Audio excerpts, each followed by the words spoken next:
Certaines régions de Chine sont frappées par une tempête de neige, cela arrive un mois plus tôt que d'habitude.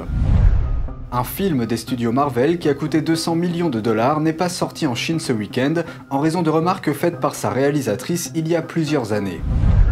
Des maquettes d'un porte-avions de la marine américaine ont été découvertes dans un désert. Des images satellites suggèrent qu'elles pourraient faire partie de nouveaux exercices d'entraînement de l'armée chinoise.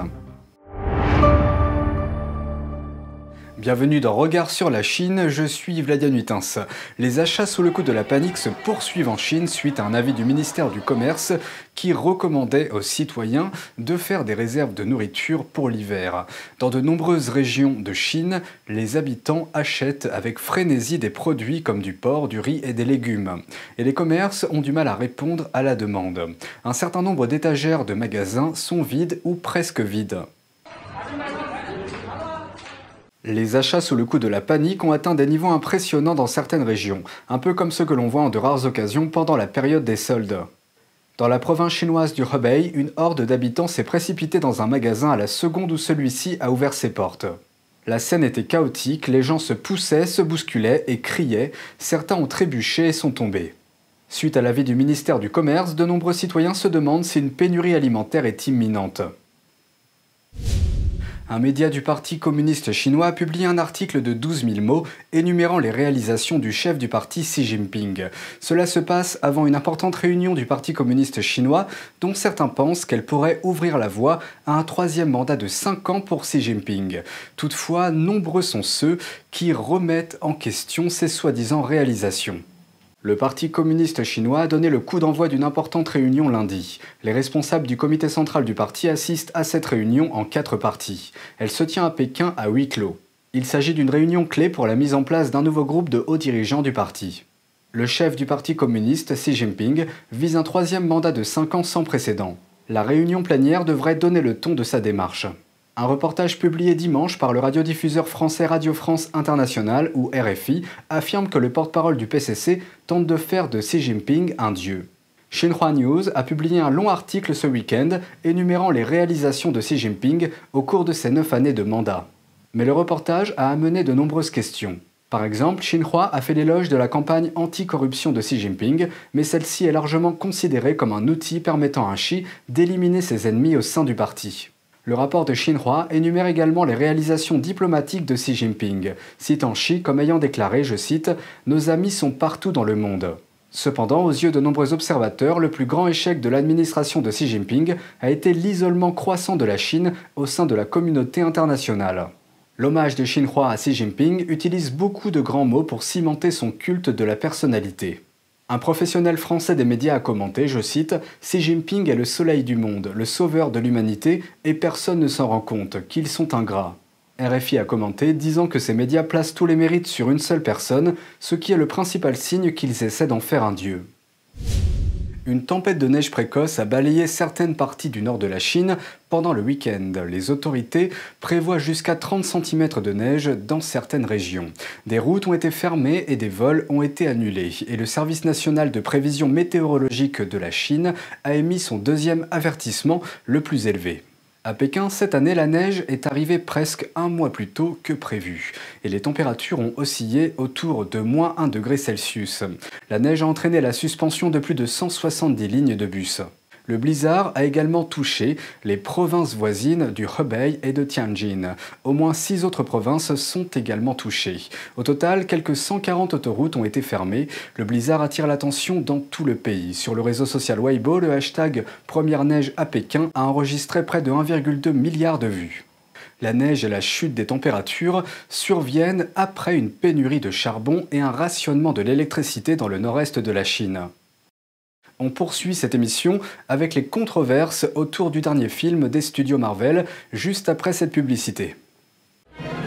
Il arrive qu'on rencontre quelque chose de si impressionnant qu'on en reste bouche bée. De si inspirant que la vie en est changée.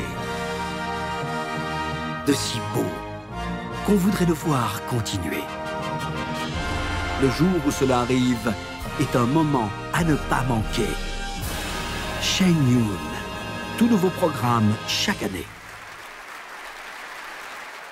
Retour au studio Marvel donc avec le film Eternal qui a coûté 200 millions de dollars et qui n'est pas sorti en Chine ce week-end, bien qu'il soit sorti dans 46 autres pays. La réalisatrice du film, Chloé Zhao, avait auparavant fait un commentaire critiquant la Chine. Elle avait déclaré dans une interview, je cite, « En Chine, les mensonges sont partout ».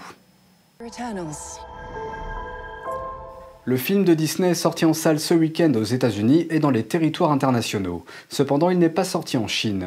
Ce n'est pas inattendu car les spéculations sur un refus circulaient déjà depuis que les autorités chinoises ont censuré Nomadland, le précédent film de la réalisatrice Chloé Zhao qui avait remporté un Oscar. Les autorités ont retiré de l'internet chinois la nouvelle de sa victoire aux Oscars pour ce film.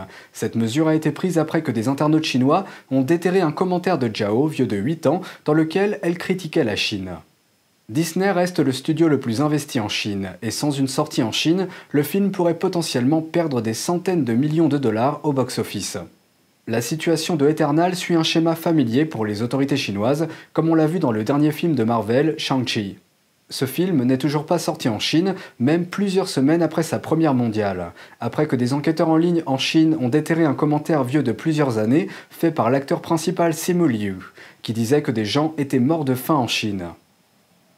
Eternal de Marvel a ouvert avec environ 70 millions de dollars de vente de billets aux États-Unis ce week-end. Il a rapporté environ 90 millions à l'international. Et il faut rappeler que le film a coûté environ 200 millions de dollars à la production. Pékin semble s'entraîner à faire face au porte-avions américain. Pas en mer de Chine méridionale, non, mais dans le désert du nord-ouest de la Chine. L'armée chinoise a construit des maquettes qui ont la forme d'un porte-avions de la marine américaine et d'autres navires de guerre, probablement en vue de s'entraîner. C'est ce que révèlent des images satellites prises dans le désert de la région du Xinjiang par la société américaine Maxar, spécialisée dans les technologies spatiales. Les images révèlent les contours grandeur nature d'un porte-avions américain et d'au moins 2 destroyers équipés de missiles. La construction semble faire partie d'un nouveau complexe de tir dans le désert du Taklamakan. Selon l'Institut naval américain, le complexe avait déjà été utilisé pour des essais de missiles balistiques. Le porte-avions semble être monté sur rail. Il pourrait être utilisé pour simuler un navire cible en mouvement pendant les exercices d'entraînement au lancement de missiles. Le ministère chinois de la Défense n'a pas répondu immédiatement à une demande de commentaire. Le régime communiste chinois a qualifié de pure fabrication les récentes accusations américaines contre un citoyen chinois. Vendredi, le ministère américain de la Justice a déclaré que Xu Yanjun a été reconnu coupable par un jury fédéral de crimes d'espionnage, notamment pour avoir comploté dans le but de voler des secrets commerciaux à plusieurs entreprises américaines d'aviation et d'aérospatiale. Xu a été arrêté en Belgique en 2018.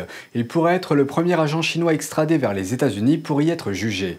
Xu a été reconnu coupable de plusieurs chefs d'accusation pour tentative d'espionnage économique, complot en vue de commettre un vol de secrets commerciaux, en plus de 2 autres chefs d'accusation de tentative de vol de secrets commerciaux.